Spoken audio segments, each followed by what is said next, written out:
Good morning dear student of class 10। आज life science chapter 4 evolution and adaptation का last part 4 में हम लोग सीखेंगे एडाप्टेशन यानी अनुकूलन और सर्वाइवल स्ट्रैटेजीज़ या जीवन यापन की युक्तियाँ जिसे हम अनुकूलन कहते हैं। तो हम लोग चैप्टर को आगे बढ़ाते हैं। पहले समझते हैं अनुकूलन क्या है। सर्वाइवल स्ट्रैटेजीज या जीवन यापन की युक्तियों को ही अनुकूलन कहते हैं या एडाप्टेशन कहते हैं। तो एडाप्टेशन क्या है, अनुकूलन क्या है? तो वातावरण में जब भी परिवर्तन होता है तो सजीव क्या करते हैं, अपने आप को उस परिवर्तित वातावरण के अनुसार ढाल लेते हैं ताकि उस परिवर्तित वातावरण में वो सरलतापूर्वक रह सकें, अपनी वंश वृद्धि कर सकें और अपना क्रम विकास या इवोल्यूशन कर सकें। और अनुकूलन की परिभाषा हम कैसे लिख सकते हैं? वातावरण में जो भी परिवर्तन होता है उसे हम क्या कहते हैं, उद्दीपन या स्टिमुलस। तो वातावरण में जो उद्दीपन है, परिवर्तन है, उसका प्रभाव वातावरण में रहने वाले सभी सजीवों पर पड़ता है। तो सजीव कैसे अनुकूलित करते हैं अपने आप को? वातावरण में परिवर्तन हुआ जिसे स्टिमुलस या उद्दीपन कहे, उसका प्रभाव वातावरण में रहने वाले सभी सजीव यानी पेड़ पौधे और जंतुओं पर पड़ता है। और इस उद्दीपन या स्टिमुलस के प्रभाव से सजीव अपने अंगों में, कार्यों में, रचना में, गतिविधियों में, व्यवहार में परिवर्तन लाते हैं ताकि सजीव उस परिवर्तित वातावरण में सरलतापूर्वक रह सके और अपनी वंश वृद्धि कर सकें और अपना क्रम विकास या इवोल्यूशन कर सकें। तो इस पूरी क्रिया को हम लोग कहते हैं अनुकूलन या एडाप्टेशन। संक्षेप में, वातावरण में परिवर्तन होता है। परिवर्तित वातावरण के अनुसार सजीव जब अपने आप को वातावरण के अनुसार ढालते हैं, उस क्रिया को हम लोग अनुकूलन कहते हैं और जिसके कारण सजीव वातावरण में सुगमतापूर्वक रह सकते हैं, अपनी वंश वृद्धि और क्रम विकास कर सकते हैं। तो हम कह सकते हैं कि एडाप्टेशन यानी अनुकूलन का क्रम विकास से संबंध है। अनुकूलन क्रम विकास का पूरक है। तो हम लोग देख लें relation between adaptation and evolution, क्या संबंध है अनुकूलन का क्रम विकास से। तो जब सजीव वातावरण में अनुकूलन करता है यानी अपने आप को परिवर्तित वातावरण के अनुसार ढालते हैं, उस समय सजीव में नए नए गुण उत्पन्न होते हैं। इस नए नए गुण को हम लोग कहते हैं विभिन्नता, उपयोगी विभिन्नता या यूजफुल वेरिएशन। और ये उपयोगी विभिन्नता जो सजीव में उत्पन्न होती है, नए नए गुण या उपयोगी विभिन्नता, ये उपयोगी विभिन्नता पीढ़ी दर पीढ़ी स्थानांतरित होती है और हर पीढ़ी में नए नए विभिन्नता या गुणों का समावेश होता है और अंत में नई जाति की उत्पत्ति होती है। अर्थात क्रम विकास या इवोल्यूशन का कच्चा पदार्थ क्या है? कच्चा पदार्थ वेरिएशन या विभिन्नता है और जो अनुकूलन के कारण उत्पन्न होती है। इसलिए हम कह सकते हैं कि अनुकूलन क्रम विकास का पूरक है। और जिस सजीव में अनुकूलन नहीं होता उसमें विभिन्नता भी उत्पन्न नहीं होती, नए नए गुण भी विकसित नहीं होते, क्योंकि वो अपने आप को वातावरण के अनुसार ढालने की कोशिश भी नहीं कर पाते हैं और वो मर जाते हैं, उनका अस्तित्व नष्ट हो जाता है और उनका इवोल्यूशन या क्रम विकास भी नहीं होता। अब हम लोग देखते हैं टाइप्स ऑफ एडाप्टेशन या अनुकूलन कितने प्रकार का होता है। तो अनुकूलन को 4 भागों में बांटा गया है। आकारकीय अनुकूलन या संरचनात्मक अनुकूलन या इसे मॉर्फोलॉजिकल एडाप्टेशन भी कहते हैं। हमें सिलेबस में कैक्टस, मछली या फिश, बर्ड या पक्षी में मॉर्फोलॉजिकल एडाप्टेशन या आकारकीय अनुकूलन या संरचनात्मक अनुकूलन सीखना है। दूसरा है भौतिकीय या शारीरिकीय अनुकूलन जिसे फिजियोलॉजिकल एडाप्टेशन भी कहते हैं। सिलेबस में सुंदरी या राइजोफोरा और ऊँट में फिजियोलॉजिकल, ऊँट या कैमल में फिजियोलॉजिकल एडाप्टेशन सीखना है। व्यावहारिक अनुकूलन बिहेवियरल एडाप्टेशन, चिंपैंजी में देखेंगे कैसे व्यावहारिक अनुकूलन हुआ। संचार व्यवस्था के लिए अनुकूलन, एडाप्टेशन फॉर कम्युनिकेशन, कैसे बीज में संचार व्यवस्था के लिए यह एडाप्टेशन फॉर कम्युनिकेशन हुआ।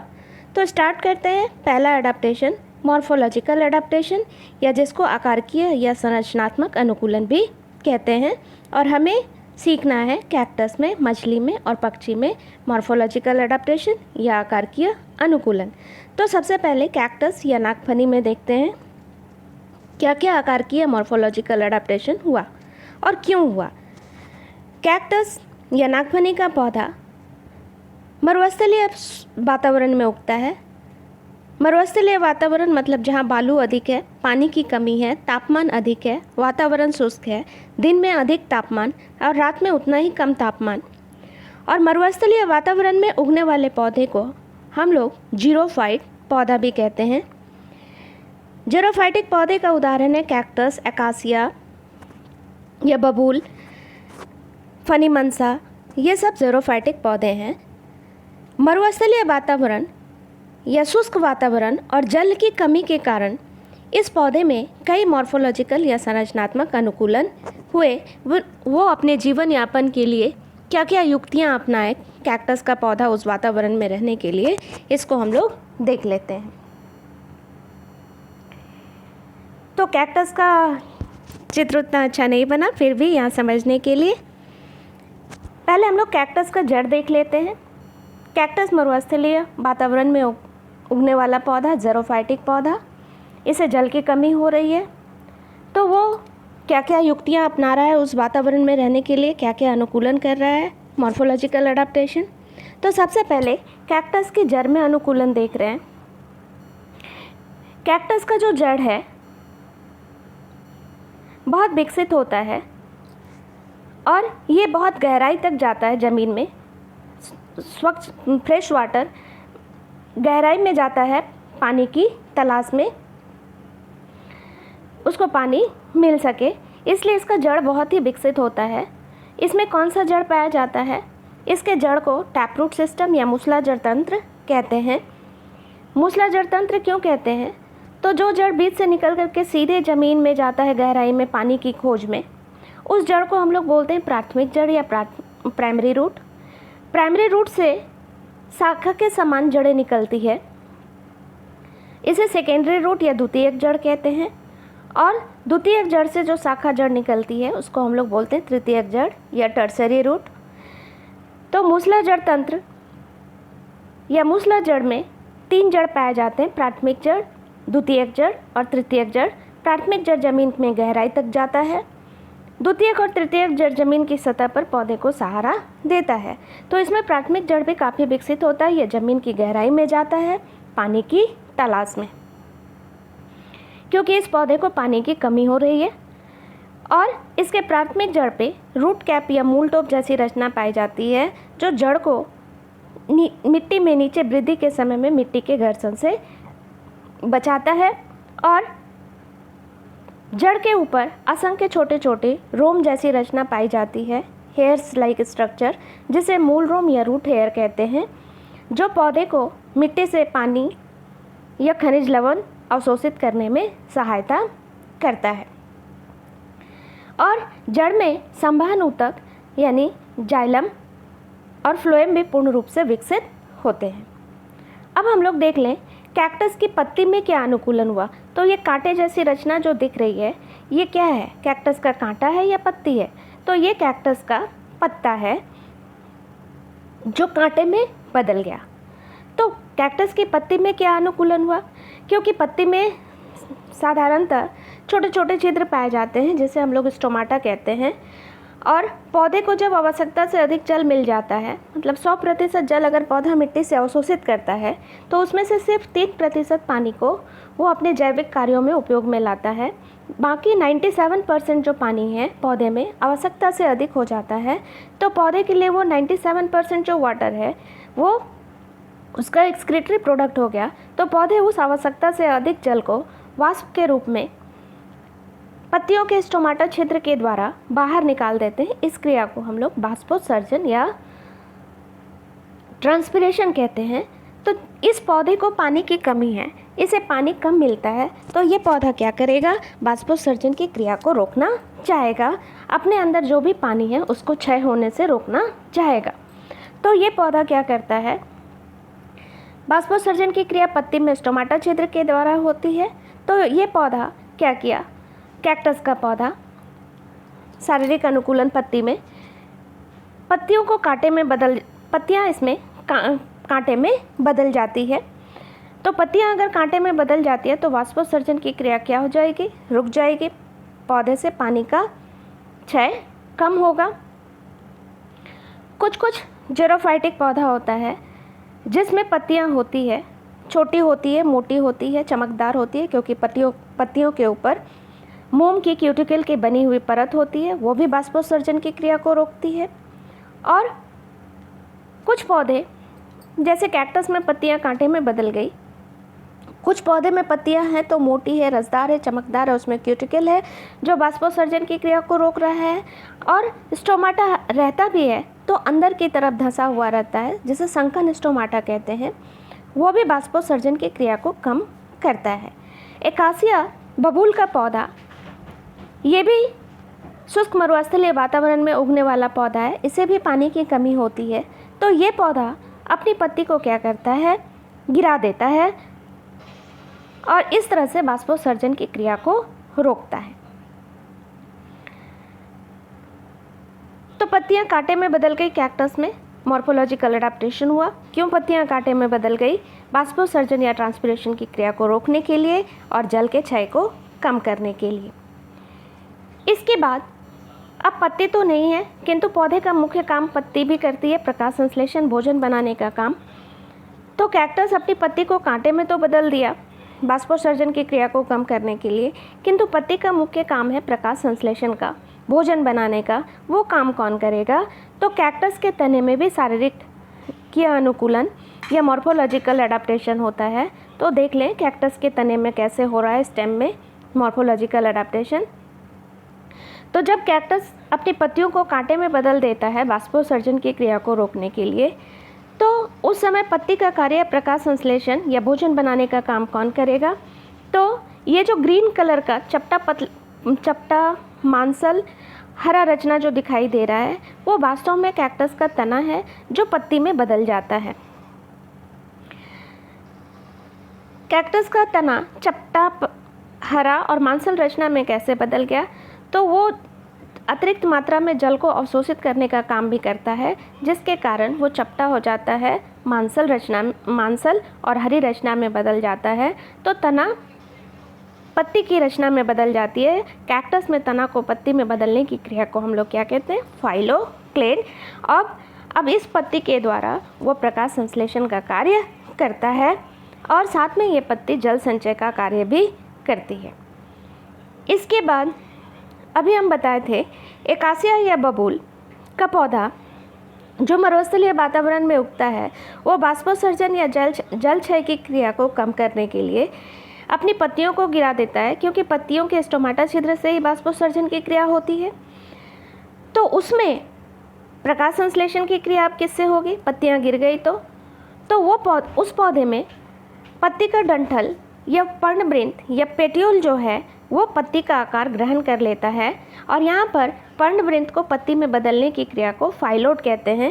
जैसे कैक्टस में तना पत्ती में बदला था जिसे फाइलोक्लेड कहते हैं, एकासिया में पर्णवृंत या पेट्यूल को पत्ती में बदलने की क्रिया को हम लोग बोलते हैं फाइलोड, और यही फाइलोड एकासिया या बबूल में प्रकाश संश्लेषण की क्रिया करता है।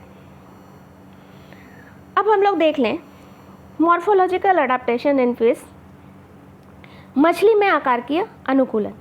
तो मछली जलचर प्राणी है, जल में रहती है, जलीय प्राणी, इसे हम जलीय प्राणी या एक्वाटिक एनिमल भी कहते हैं।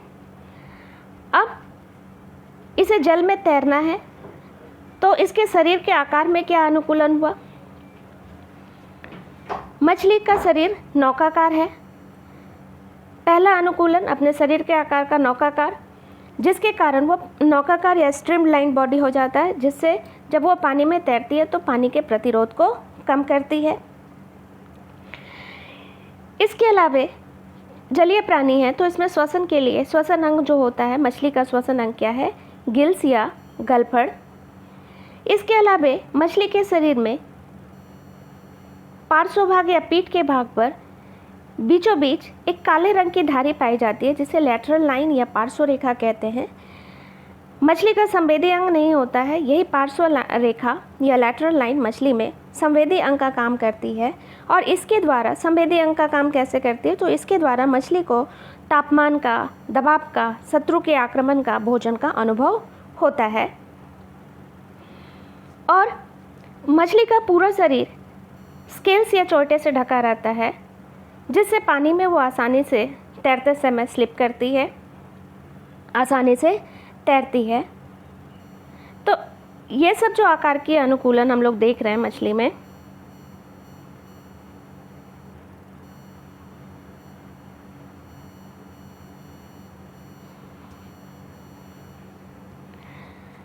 इसके अलावा मछली पानी में तैरती है।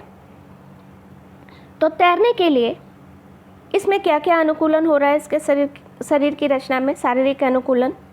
तो तैरने के लिए मछली में फिन्स पाए जाते हैं। फिन्स यानी पखना, और फिन में रेज जैसी रचना होती है, फिन विथ फिन रेज भी बोलते हैं। और मायोटोम मांसपेशी भी पाई जाती है। तो पहले प्रचलन में मायोटोम मांसपेशी कैसे सहायता करती है। मायोटोम मांसपेशी कहाँ है, तो मछली के कंकाल तंत्र में बीचों बीच में रीढ़ रज्जु जहाँ है, उसके दोनों तरफ, कंकाल तंत्र के दोनों तरफ भी आकार की मांसपेशी पाई जाती है, जिसे मायोटोम मांसपेशी कहते हैं। कंकाल तंत्र के दोनों तरफ है भी आकार की मायोटोम मांसपेशी। अब अगर मछली बाईं तरफ मुड़ती है तो उस समय बाएं तरफ की मायोटोम मांसपेशी संकुचित होती है और दाहिने तरफ की मायोटोम मांसपेशी फैलती है। जब मछली दाहिनी तरफ मुड़ती है तो दाहिने तरफ की मायोटोम मांसपेशी संकुचित होती है और बाएं तरफ की फैलती है। और इस तरह से जब दाईं और बाईं ओर मुड़ रही है, मायोटोम मांसपेशी में संकुचन होता है, तो उसका दबाव मछली के पूंछ पर पड़ता है और मछली सीधी दिशा में आगे की तरफ बढ़ती है। तो मायोटोम मांसपेशी की भूमिका समझ गए। इसके बाद मछली का प्रचलन अंग है फिन्स। मछली में कुल 7 फिन्स होते हैं। इसमें से 2 फिन्स जो हैं जोड़े में पाए जाते हैं। कौन कौन, पेल्विक यहाँ पर है धड़ के पास, और 2 फिन्स हैं पेक्टोरल, उदर के पास पाए जाते हैं। और ये दोनों फिन्स जोड़े में पाए जाते हैं, पेल्विक फिन्स और पेक्टोरल फिन्स। और बाकी फिन्स जो है वो एक एक की संख्या में पाया जाता है। जैसे इसके पीठ पर जो फिन्स है उसको हम लोग डॉर्सल या पृष्ठ पखना कहते हैं या पृष्ठपंख कहते हैं। और मलद्वार या एनस के पास जो फिन्स होता है इसे एनल फिन कहते हैं। और पूंछ के पास जो फिन्स है उसको हम लोग टेल फिन या काउडल फिन या पुच्छिए फिन कहते हैं। और ये तीनों फिन्स जो हैं एक एक की संख्या में पाए जाते हैं। अब हर फिन्स की क्या भूमिका है, प्रचलन के समय में मछली को कैसे तैरने में सहायता करता है। तो मछली का जो पेल्विक फिन है इसके सहायता से मछली पानी के गहराई में तैरती है। इसके बाद पेक्टोरल फिन्स के सहायता से मछली पानी के सतह पर आती है, जल की सतह पर आती है। एनल फिन मलद्वार की रक्षा करता है और अन्य फिन को तैरने में सहायता करता है। डॉर्सल फिन भी मछली को तैरने में सहायता करता है। टेल फिन या कॉडल फिन या पुच्छिए पखना क्या करता है, मछली में पतवार का काम करता है, पानी को काटने का काम करता है और मछली को किस दिशा में तैरना है उस दिशा का भी निर्धारण करता है। और मछली को प्रचलन में कौन सहायता करता है, तो मछली को प्रचलन में सहायता करता है उसके उदर गुहा में एक थैली होती है जिसे स्विम ब्लैडर या वायु थैली भी कहते हैं। स्विम ब्लैडर मछली को कैसे तैरने में सहायता करता है, तो स्विम ब्लैडर में मछली क्या करती है, वायु से भरी हुई थैली जिसे स्विम ब्लैडर या वायु थैली कहते हैं, जिसमें वो अधिक मात्रा में ऑक्सीजन को भर लेती है, जिससे वो पानी की गहराई में आसानी से तैर सकती है। साथ में यह थैली तैरते समय में मछली के शरीर का संतुलन भी बनाती है, इसलिए स्विम ब्लैडर को हाइड्रोस्टैटिक अंग भी कहते हैं। यह थैली के अपेक्षित गुरुत्व को बढ़ाकर या घटाकर इच्छानुसार पानी की गहराई और सतह पर आ जा सकती है। तो स्विम ब्लैडर की भूमिका समझ में आ गई। मछली के उदर गुहा में भरी हुई ऑक्सीजन से भरी हुई थैली, इसके द्वारा मछली पानी की गहराई में आसानी से तैरती है। और ये थैली तैरते समय मछली के शरीर का संतुलन बनाती है, इसलिए स्विम ब्लैडर को हाइड्रोस्टैटिक अंग भी कहते हैं। और यह थैली मछली के अपेक्षित गुरुत्व को बढ़ाती है या घटाती है और इच्छानुसार पानी की गहराई और सतह पर आ जा सकती है। अब हम लोग देख लें मॉर्फोलॉजिकल एडाप्टेशन यानी आकारिकीय अनुकूलन बर्ड्स में यानी पक्षी में। तो पहले पक्षी का शरीर का आकार भी देख लें कैसे हुआ। पक्षी का शरीर भी नौकाकार या स्ट्रीमलाइंड है, क्योंकि पक्षी में कौन सा अनुकूलन हो रहा है, उड़ने के लिए। पक्षी का अधिकांश समय आकाश में उड़ने में व्यतीत होता है, इसलिए बर्ड्स में जो अनुकूलन होता है उसे हम लोग बोलते हैं वोलेंट एडाप्टेशन या वायवीय अनुकूलन। अब आकाश में उड़ने के लिए इसके शरीर के आकार को हम देखें तो इसका शरीर का आकार भी नौकाकार है, जिससे वो वायु के प्रतिरोध को उड़ते समय में कम करती है। इसके अलावा इसका शरीर जो है पंखों से ढका रहता है, जो इसके शरीर के तापमान को नियंत्रित करता है और अपने शरीर को वो हल्का बनाती है ताकि वो और आसानी से उड़ सके। तो हल्का बनाने के लिए इसकी जो हड्डी होती है शरीर में, बोन्स, वो खोखली होती है, छिद्रयुक्त होती है, जिसमें हवा भरी रहती है। और पक्षी की हड्डी को, छिद्रयुक्त खोखली हड्डी को न्यूमैटिक हड्डी भी कहते हैं। और इसमें मुंह के बदले, जबड़े के बदले चोंच पाया जाता है, जिसमें दांत नहीं होते हैं। और ये शरीर को हल्का कैसे बनाती है, तो इसमें दाहिना अंडाशय, दाहिनी अंडवाहिनी, मलाशय यानी रेक्टम, यूरिनरी ब्लैडर यानी मूत्राशय अनुपस्थित रहता है और इसका शरीर हल्का बना रहता है ताकि वो आसानी से उड़ सके। इसके अलावा उड़ने के लिए इसे क्या चाहिए, 2 डैने, 2 विंग्स। ये विंग्स किससे बनते हैं, तो जैसे हम लोगों का 2 फोर लिम्स जो है हाथ में बदल गया अग्रबाहु, उसी तरह से पक्षियों में 2 अग्रबाहु या 4 लिम्ब 2 डैने में बदल जाते हैं और ये इसे उड़ने में सहायता करते हैं। अब यह डैना उड़ते समय में फैलता है और जब वो उड़ना नहीं चाहती, ज़मीन पर आती है, नीचे आती है, तो उस समय में डैना बंद हो जाता है। तो डैना को ऊपर नीचे करने में इसमें 2 उड़न पेशियाँ पाई जाती है, pectoralis major, pectoralis minor. Pectoralis major जब संकुचित होता है तो इसका डैना फैल जाता है। पेक्टोरलिस माइनर पेशियाँ जब संकुचित होती है तो इसका डैना नीचे आ जाता है। और 2 अग्रबाहु तो बदल गए 2 डैने में, विंग्स में। 2 पश्च बाहु जो है वो 2 पैर में बदल जाता है और हर पैर को ध्यान से देखने पर इसमें 3 अंगुली आगे की तरफ रहती है और 1 अंगुली पीछे की तरफ, जिससे वो पेड़ की डाली पर बैठे बैठे आसानी से सो सकता है, गिरता नहीं है। इसको हम लोग बोलते हैं पर्चिंग मैकेनिज्म। और इसकी उड़न पेशियों का नाम तो सीख गए, pectoralis major, pectoralis minor. Pectoralis major से डैना फैलता है, विंग्स फैलता है। पेक्टोरलिस माइनर के संकुचन से डैना संकुचित होता है। इसके बाद हम लोग देख लें इसके फेफड़े में क्या अनुकूलन हुआ। तो फेफड़े में डबल रेस्पिरेशन होता है, दोहरा श्वसन, जिससे वो अधिक मात्रा में ऑक्सीजन की आपूर्ति कर सकता है। इसके अलावा फेफड़े से जुड़ी हुई 9 बायोथैली होती है, 9 एयर से या बायोथैली के नंबर कितना है फेफड़े से जुड़ा हुआ, 9 बायोथैली या एयर से जुड़ी रहती है फेफड़े से। और बायोथैली का क्या कार्य है कबूतर के उड़ने या पक्षी के उड़ने के अनुकूलन में, तो जिसमें वो क्या करती है, अधिक मात्रा में ऑक्सीजन को भरकर रखती है, जो उसे अधिक ऊंचाई पर भी ऑक्सीजन की कमी नहीं होने देती। और ये बायोथैली उसके शरीर के अपेक्षित गुरुत्व या स्पेसिफिक ग्रेविटी को नियंत्रित करती है, जिससे वो वायु में आसानी से उड़ सकती है और अधिक ऑक्सीजन थैली में उड़ते समय अधिक ऊर्जा की आपूर्ति करता है। डबल रेस्पिरेशन या दोहरा श्वसन में भी सहायता करता है। साथ में बायोथैली जो है उड़ते समय उसके शरीर का संतुलन भी बनाती है और उसके शरीर के हड्डियों को घर्षण से भी बचाती है।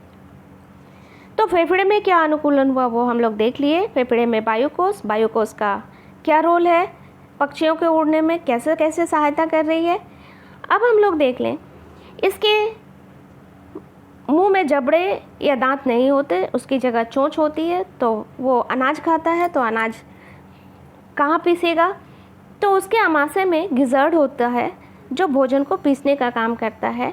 इसके अलावा कबूतर की दृष्टि शक्ति बहुत ही तीव्र होती है, वह दूर से किसी भी अपने खाने को उड़ते समय में भी नीचे अपने खाने को देख सकता है। इसका शरीर पंखों से ढका रहता है जो उसके शरीर के तापमान को नियंत्रित करता है। साथ में इसके आरबीसी का आकार भी बड़ा होता है क्योंकि इसको ऑक्सीजन का परिवहन करना है। और इसके हृदय में, हार्ट में 4 कक्ष होते हैं। हम लोग इवोल्यूशन के समय में पढ़े थे, एप्स और मैमल्स के हृदय में 4 कक्ष होते हैं और इसमें शुद्ध और अशुद्ध रक्त अलग अलग प्रवाहित होता है।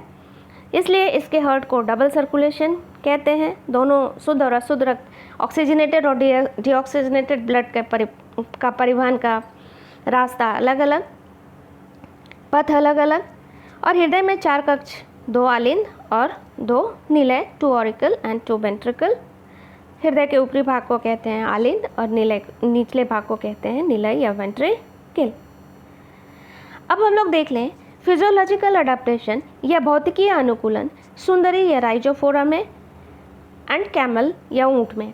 तो सबसे पहले सुंदरी या राइजोफोरा में क्या भौतिकीय अनुकूलन हुआ।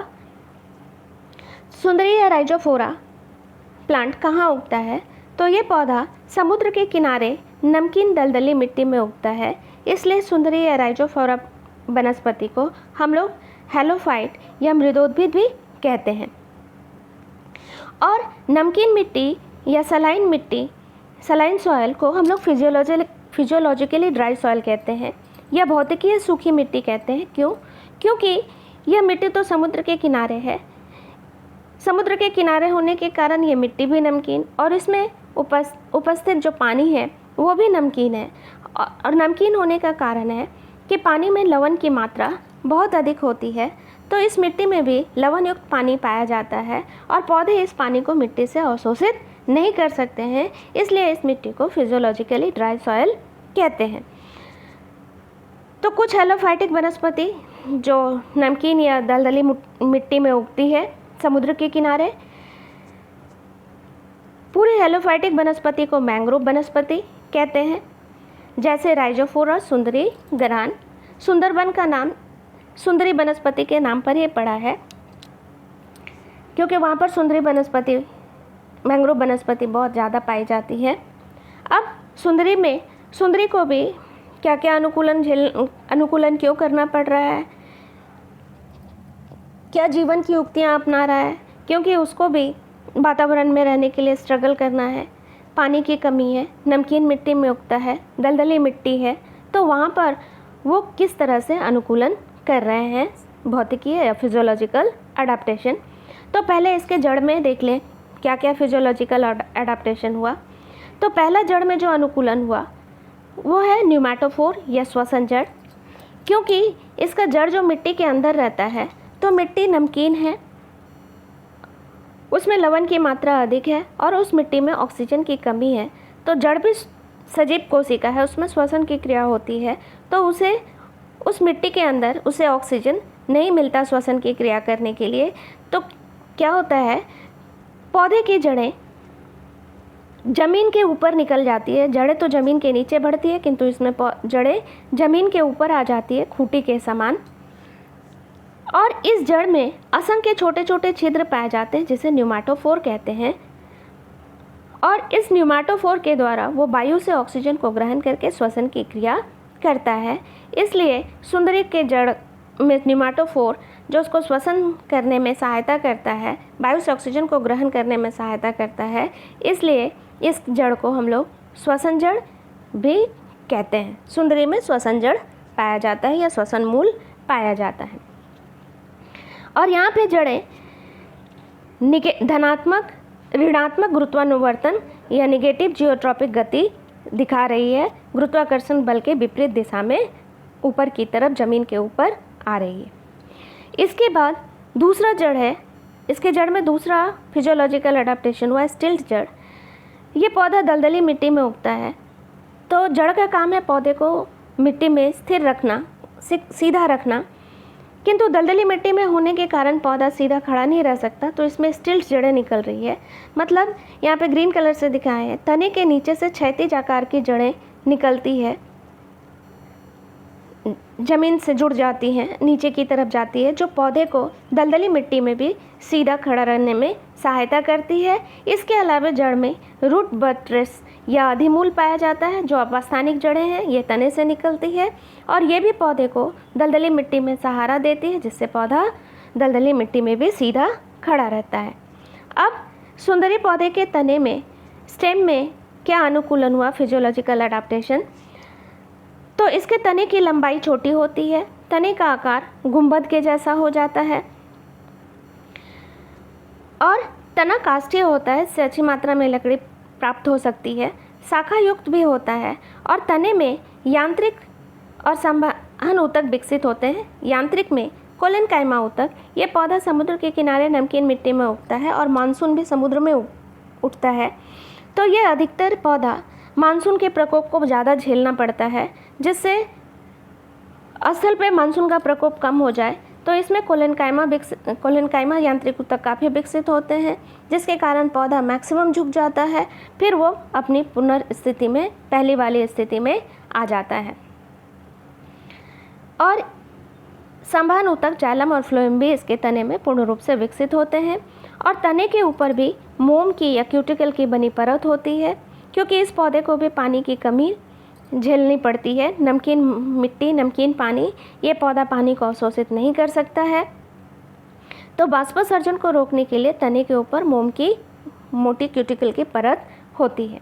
अब इसके पत्तियों में अनुकूलन या physiological adaptation in leaf of Sundari plant या राइजोफोरा प्लांट।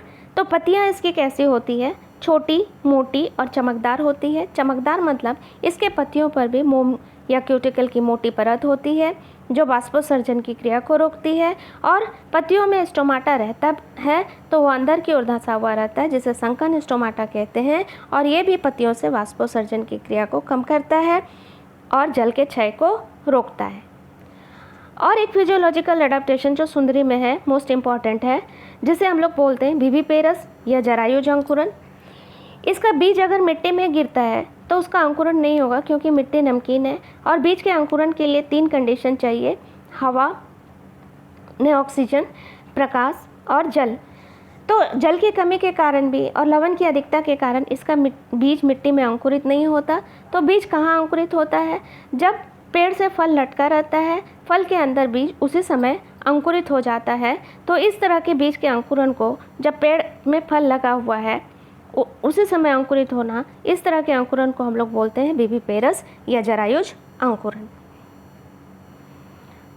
अब फिजियोलॉजिकल अडेप्टेशन इन कैमल। ऊँट में भौतिकीय या शारीरिक अनुकूलन क्या क्या हुआ? ऊँट भी मरुस्थलीय प्राणी है, डेजर्ट में रहता है वहाँ, और मरुस्थल का तापमान या वातावरण शुष्क होता है, वहाँ तापमान बहुत अधिक होता है, वहाँ पर भी जल की कमी है। तो कैमल या ऊँट उस वातावरण में अपने जीवन यापन की क्या क्या युक्तियाँ अपनाता है, क्या क्या भौतिकीय या शारीरिक अनुकूलन करता है, वो हम लोग देख लेते हैं। कैमल को हम लोग शिप ऑफ डेजर्ट या मरुस्थल का जहाज भी कहते हैं। उसमें क्या क्या फिजियोलॉजिकल अडेप्टेशन हुआ? तो पीठ पर ये हम्प या कुबर जैसी रचना है। पीठ पर त्वचा के नीचे ये वसा का जमाव है, जिसे हम्प या कुबर कहते हैं। यहाँ पर फैट या वसा का ऑक्सीकरण होता है और जल का निर्माण होता है, और यहाँ पर वो जल को संचित करके रखती है। इसके बाद इसके आमाशय या स्टोमक में भी जल संग्रह कोशिका होती है, जिसके कारण इसको प्यास भी कम लगती है। इसकी शरीर की पूरी त्वचा से ढकी हुई है। हर त्वचा की कोशिका भी जल को जमा करती है। ये बिना पानी के 15-20 दिन भी जीवित रह सकता है बिना पानी पिए। त्वचा के ऊपर जैसे रोम छिद्र नहीं पाया जाता, और रोम छिद्र के द्वारा ही पसीने का उत्सर्जन होता है, जिससे अतिरिक्त मात्रा में जल और लवण बाहर निकलते हैं। तो रोम छिद्र नहीं होने के कारण इसके शरीर से पसीना बाहर नहीं निकलता है और जल का क्षय रुक जाता है। जितना भी स्तनपायी प्राणी है, सभी के आरबीसी में केंद्रक नहीं पाया जाता, एक मैमल या स्तनपायी प्राणी ऊंट है जिसका आरबीसी केंद्रक युक्त होता है और इसमें आरबीसी का आकार भी ओवल या अंडाकार होता है। और ऐसा चेंज आरबीसी में फिजियोलॉजिकल अडेप्टेशन क्यों हुआ? क्योंकि इसमें आरबीसी का कार्य ऑक्सीजन और कार्बन डाइऑक्साइड का परिवहन करना है और इसमें आरबीसी का जीवन काल भी बहुत अधिक होता है और इसका रक्त भी सांद्र होता है, कंसंट्रेटेड फॉर्म में रहता है। रक्त में पानी की मात्रा कम होती है और ये उत्सर्जित पदार्थ भी इसके सांद्र होते हैं, कंसंट्रेटेड फॉर्म में रहते हैं। जब भी शरीर से यूरिन बाहर निकलता है उसमें पानी की मात्रा कम होती है और ये मल का त्याग ठोस या पैलेट के रूप में करता है। तो इस तरह से कैमल अपने आप को मरुस्थलीय वातावरण में फिजियोलॉजिकल अडेप्टेशन के द्वारा अनुकूलित करता है और वहाँ सर्वाइव या जिंदा रहता है। अब देख लें बिहेवियरल अडेप्टेशन, थर्ड टाइप का अडेप्टेशन या व्यवहारिक अनुकूलन चिंपैंजी में। चिंपैंजी मनुष्य की तरह ही है, इसमें क्रोमोसोम की संख्या 2n बराबर 48 होती है। ये भी बुद्धिमान है, मनुष्य की तरह नहीं मगर है, अपनी बुद्धि का प्रयोग करता है जंगलों में रहने के लिए। क्या क्या बिहेवियरल अडेप्टेशन या व्यवहारिक अनुकूलन हमको चिंपैंजी में देखने को मिलेगा ताकि वो जंगल में आराम से रह सके, सरलतापूर्वक रह सके। तो उसे जब भूख लगती है तो उसको दीमक खाने का मन होता है, तो उस समय में वो क्या करता है, पेड़ की पतली शाखा को तोड़ लेता है और शाखा से पत्ती को हटा देता है तो वो छड़ी में बदल जाती है शाखा। अब उस छड़ी को बिल में डालकर जहाँ दीमक है वहाँ से दीमक को निकाल कर खाता है। नारियल मिला तो नारियल को तोड़ने के लिए वो नारियल को कैसे तोड़ता है, तो लकड़ी का टुकड़ा से हथौड़ा और निहाई, हैमर या एनविल बनाता है और उससे नारियल को तोड़कर नारियल का जल, भ्रूणपोष और सफ़ेद भाग मनुष्य की तरह ही खाता है। इसे औषधीय पौधे की पहचान है, यह मेडिसिनल प्लांट को भी पहचानता है। अगर वो किसी बीमारी से संक्रमित हो जाता है तो कौन से औषधीय पेड़ के पत्ते को तोड़कर खाना है उसे पता है और खा करके वो ठीक भी हो जाता है। बादाम या नट्स को कैसे तोड़ता है, तो वो पत्थर की सहायता से तोड़कर खाता है और पेड़ की ऊंची डाली पर घोंसला बनाता है अपने आप को दूसरे जानवर से बचाने के लिए और इस तरह से सरलतापूर्वक जंगल में जीवन यापन करता है।